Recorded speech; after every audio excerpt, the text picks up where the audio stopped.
Welcome to the third episode of Gaston Digital Great Ideas. I'm your host, Chris Goodson. One of the concerns I've heard a lot of teachers express lately is students and even parents getting lost in Canvas or Schoology. They miss assignments, don't know where to find things, and don't follow directions, even if the teacher thought that everything was clear. It turns out we need to think very carefully about organization and how our students experience an LMS, especially when they're remote. Today's guest is doing some innovative things to help keep her students organized and engaged. Remember to check out the link to our website in the description below to find previous episodes and more information on the tools and strategies we discuss.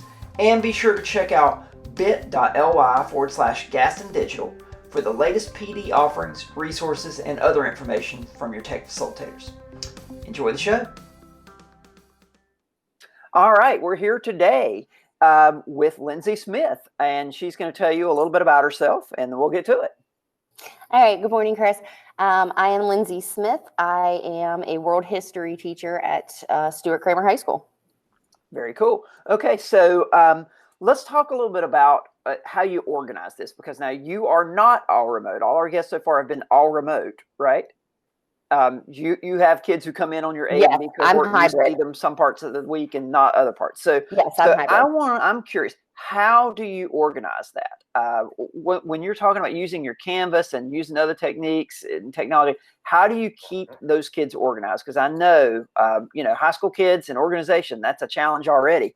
But when you're in this situation with this, what do you do to make it work for them and you? Okay, so for me, limiting where they have to go was a big thing. So my students only have access to the home button on the left. Anything else I want them to have access to is on my home page.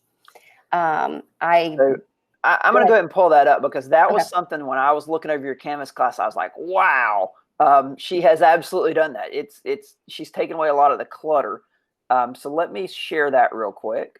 This is your World History Honors, I believe. Yes. Okay, great.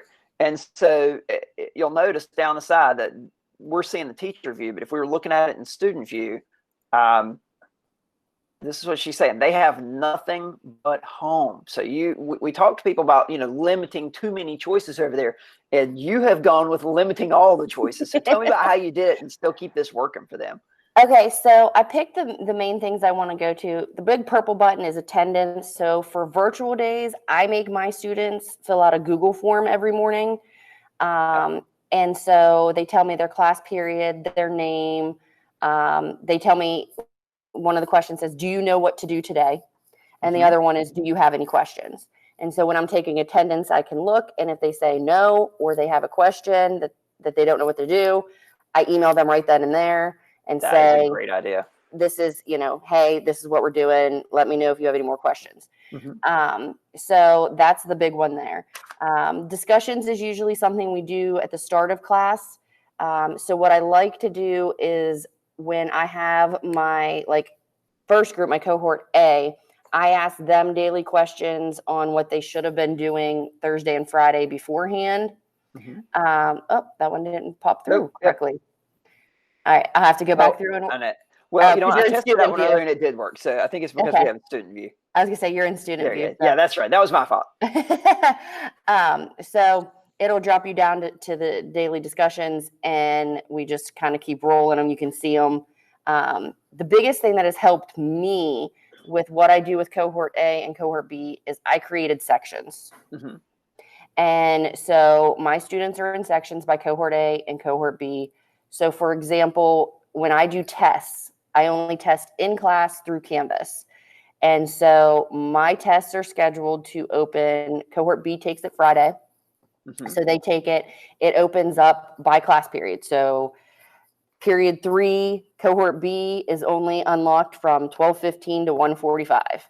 And now that's important. Now let's talk about that for a second. So that's important, because what you're saying is you don't want like third period to have access to the test 8 o'clock in the morning. Yes, exactly. Yes. And now you do that using the function in Canvas where it's available from and available to, right? Yes. So and available for who, because you have to have the sections. Exactly.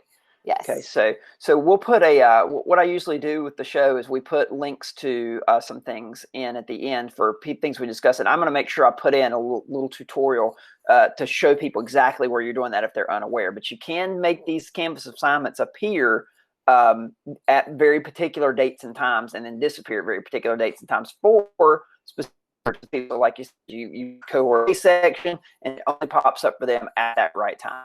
Right. That's very cool. It's a good view. I do the same thing with daily discussions. It doesn't open and close at certain times, but I only push it out to my cohort that's in live with me, because it just bogs down my cohort B. If they're not here, why do they need to see the daily discussion questions? I'm not doing them with them. And so that's another way I kind of streamline it for them to make sure that they are, staying on track. I do the same thing with any announcements that I make. I'm trying to think of, I did add, this is new, we haven't started using it, but I have, Catherine was talking to us about having a discussion that was just called frequently asked questions. Yeah. And now my students, that's one of the big ones in the center, and they go and ask questions there. They reply to each other. I reply sometimes.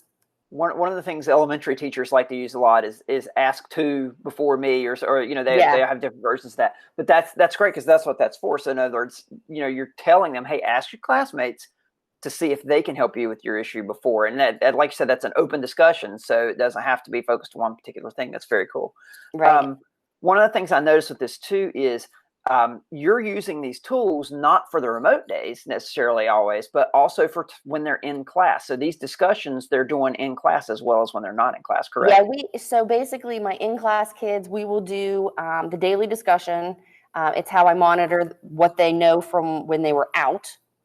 I literally watch them answer, and then we go over it, and I can see directly who, man, you really did not watch the notes Friday. You have no idea. So kind of like real quick, I can assess them and then kind of review it with them. Sure. Then I have them fill out the notes on their own really quick. They don't actually watch the video. That pushes out to cohort B, and then I make them close their computers. Yeah. Okay. And then I go through with them the information live, with actual, me communicating with them. So I did try with having them filling out the notes while I was actually, and I just they weren't paying enough attention to me. Yeah. So now I take the 15 minutes and I'm like, scroll through the video, do what I tell you not to do at home. Fast forward through the video, fill it in, submit it so I can see when everyone's done. Yeah. And then we shut the computers and go regular classroom. Very cool. Very cool. So it sounds like you've put a lot of thought on this. I'm just curious, when this is all over and we're back to normal again, how are you going to incorporate some of this back into your class when students are there 5 days a week, regular schedule?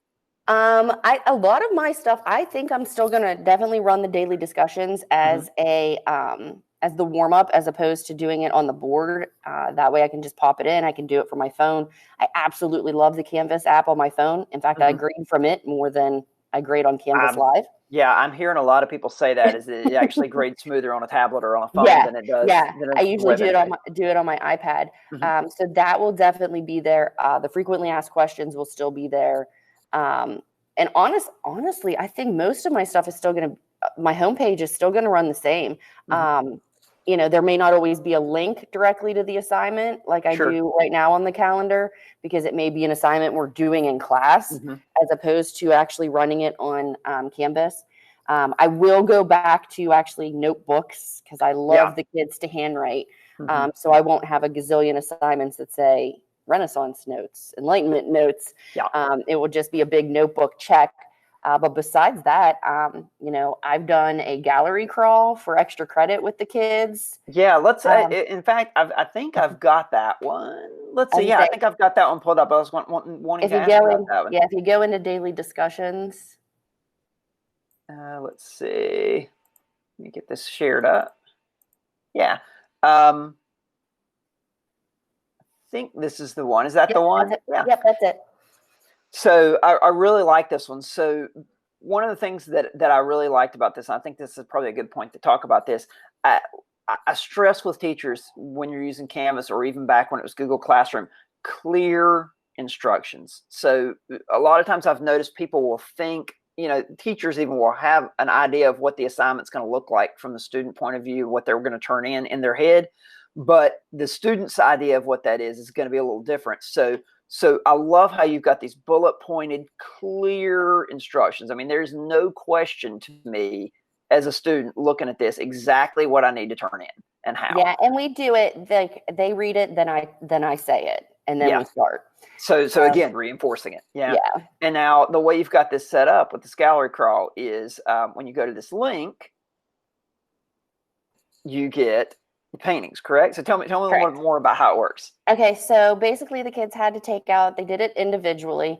They take out a piece of paper and a pencil and wrote 1 through 5 on it. And there were 5 paintings that posted up. I did give them some people to choose from because I didn't want them blankly searching for, the ideas.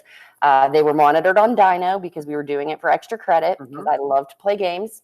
So the first person to get all 5 correct to me got 5 extra credit points.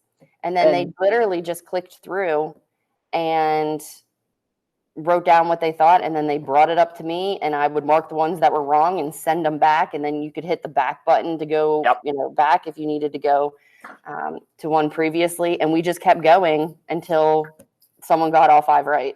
That's great. And just from a Canvas point of view, you've just put these together with pages, correct? So this was a page, and the start page had a link to each of the following pages. Yes. So in a lot of ways like that, you really can use Canvas as a mini website because those pages are pages, just like any web page. Very cool. Very cool. So talk to me about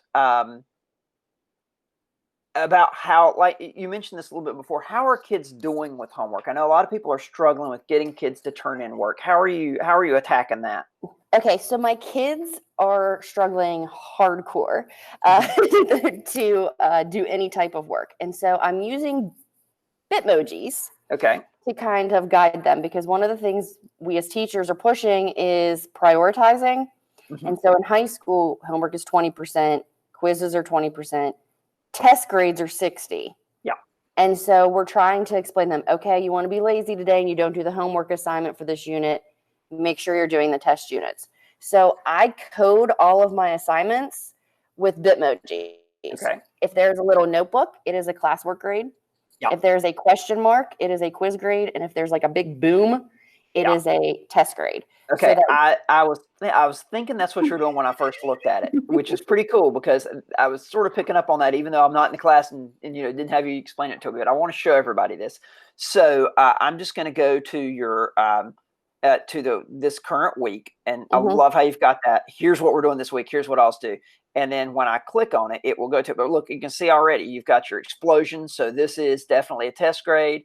You've got question mark. That's your discussions. I think some of those are those too, right? Yeah. So you've got it all coded. And then when we go into, and I'm just going to use the shortcut here that students don't see, but they would click on, their appropriate link. But when I go to modules, we see that too. We've got a little Bitmoji out beside each thing. So there's your explosion. These are notes. It's just awesome. That's a great way to kind of code it. And so have you noticed that that's helping them kind of prioritize? It is because in the student view, they have their to-do list down the right-hand column. Yep. So they can literally look and be like, oh, boom, right on the side. It hits them right there. So that's definitely, it seems to help get at least the bigger assignments in so that their grades are going up a good bit. What a great idea. Well, listen, Lindsay, I hate this, but we're out of time. So thank you so much for your help today. And I hope this is something that our viewers will get something out of and be able to pick up some of these ideas on your own. And thank you for coming. You're welcome. Okay. Bye-bye. Bye. I hope you enjoyed this week's episode. For more tips and tricks on organizing your LMS and to see previous episodes, visit our website at bit.ly/great ideas. See you next time.